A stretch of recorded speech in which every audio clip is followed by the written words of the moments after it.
नमस्कार दोस्तों, क्या आपके भी 260, 270 नंबर बन रहे हैं एसएससी सीजीएल 2022 में? जी हाँ दोस्तों, तो ये वीडियो आपके लिए ही है।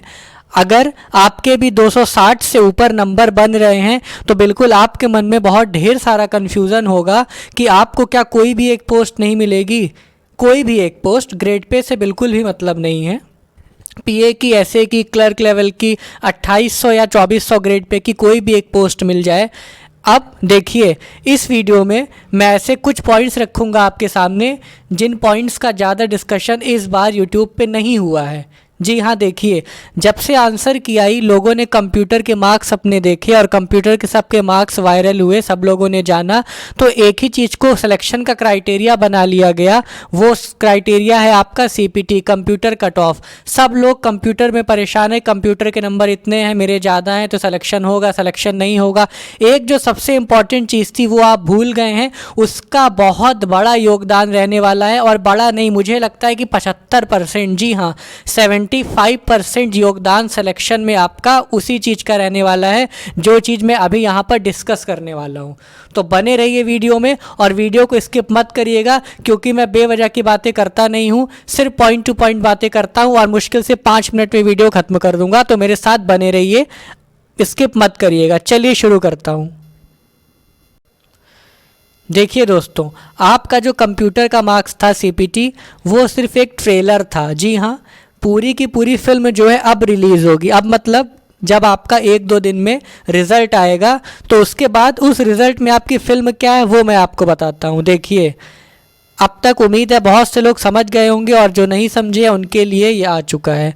देखिए, टाइपिंग, जी हाँ, अब टाइपिंग बहुत बड़ा फैक्टर क्यों है? मैंने टाइपिंग को 75% क्यों कहा है? क्योंकि ये सिलेक्शन में बहुत इंपॉर्टेंट रोल प्ले करने वाला है। इसके पीछे वजह बहुत बड़ी है। अच्छा, कुछ लोग समझते हैं, जानते हैं कि टाइपिंग शब्द देखे और चले गए होंगे वीडियो से।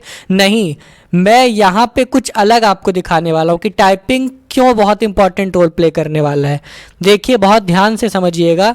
सबसे पहले हम लोग का जो मेंस का एग्ज़ाम हुआ था वो एकदम विंटर में था। तो दोस्तों देखिए, आपका जो एग्ज़ाम था वो विंटर में हुआ था।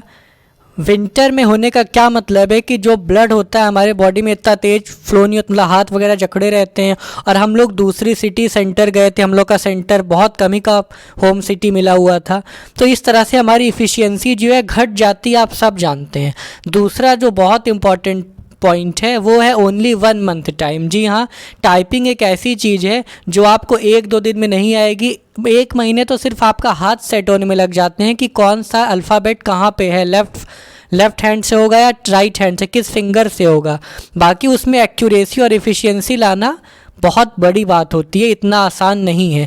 तो हर बार क्या होता था, आपका मेंस के एग्ज़ाम के बाद 2 महीने बाद तो रिज़ल्ट आता था, फिर एडमिट कार्ड आता था, तब आपकी टाइपिंग होती थी। तो 3-4 महीने का टाइम ऐसे ही मिल जाता था।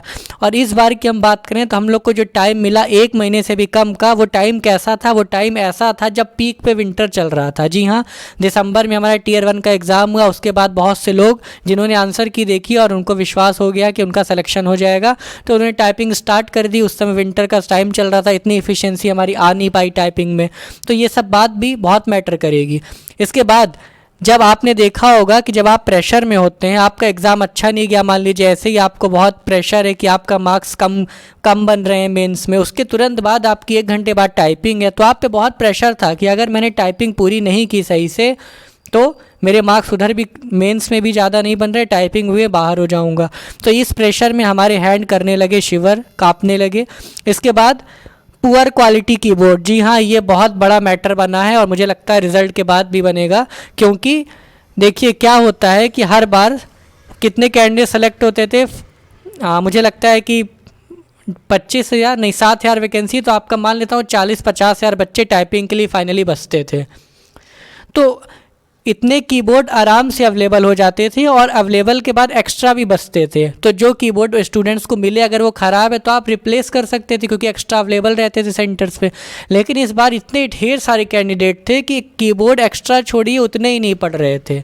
और तो अगर जिसको जैसा मिल गया वो जल्दी से रिप्लेस नहीं किया जा रहा था, क्योंकि इतने ढेर सारे कैंडिडेट थे और कीबोर्ड अवेलेबल थे ही नहीं, और जो अवेलेबल थे भी वो बहुत ज़्यादा टाइट चल रहे थे।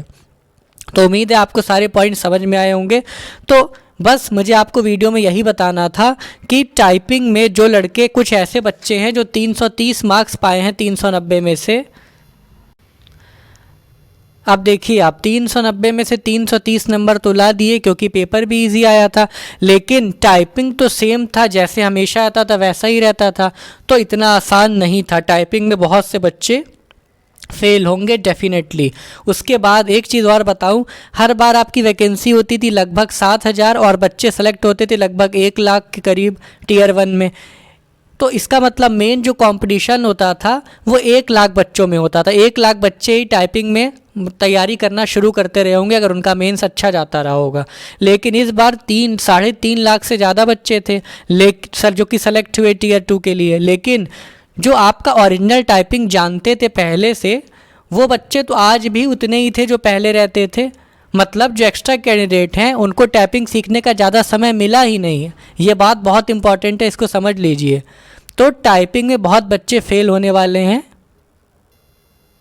और अगर टाइपिंग में बच्चे ढेर सारे फेल होते हैं तो डेफिनेटली आपका कट ऑफ कम जाएगा।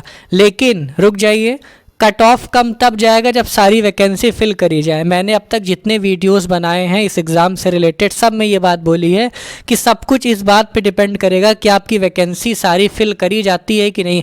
क्योंकि पहली बार 36,000 वैकेंसी देखी गई है और इतना बड़ा रिक्रूटमेंट, क्या सारे बच्चे जितनी 36,000 वैकेंसी उन सबको फिल कर पाएंगे? उतने सूटेबल कैंडिडेट एसएससी को मिलेंगे, या फिर ये सारी वैकेंसी 2023 के एग्ज़ाम में ऐड कर दी जाएगी? तो ऐसे बहुत सारे प्रश्न हैं जिनका उत्तर फाइनल रिजल्ट आने के बाद ही मिलेगा। तो उम्मीद है ये पॉइंट आपको पसंद आया होगा। बाकी रिज़ल्ट जो है आपका बहुत जल्द आज या कल में देखने को मिल सकता है, 2-3 दिन के अंतराल में। इसके बाद दोस्तों आपसे कहना चाहूँगा कि आप लोग व्यूज़ बहुत देते हैं मेरे वीडियोस पे। अब तक 1.5 लाख से ज़्यादा व्यूज़ आ चुके हैं, लेकिन सब्सक्राइबर बहुत कम है। 900 के करीब सब्सक्राइबर है ओनली। आपसे बहुत हम्बल रिक्वेस्ट कर रहा हूँ। देखिए दोस्तों, क्या होता है कि जो बड़े बड़े यूट्यूब चैनल है जो पहले से ही चल चुके हैं, उन पर खूब सब्सक्राइबर आते हैं। वही बात हो गई ना कि जो जितना अमीर है उसको और पैसा मिलता है, लेकिन जिसको असली रिक्वायरमेंट है,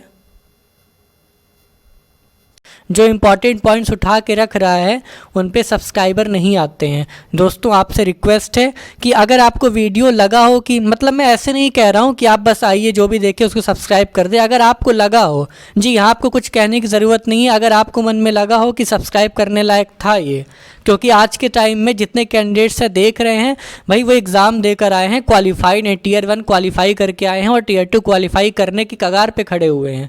तो सबके पास अपनी अपनी इंटेलिजेंस होती है, सबके पास अपनी बुद्धि क्षमता होती है कि परखने की कौन सही बता रहा है कौन गलत बता रहा है। तो अगर आपको लग रहा है कि मैंने सही जानकारी दी है, थोड़ी सी भी एक क्रूशियल इशू को रेस किया है, तो डेफिनेटली आपको सब्सक्राइब करना चाहिए। और अगर आपको लग रहा है कि नहीं, तो फिर जैसी आपकी मर्जी। तो यही रिक्वेस्ट करूँगा कि सब्सक्राइब जरूर करके जाइएगा। Thank you very much.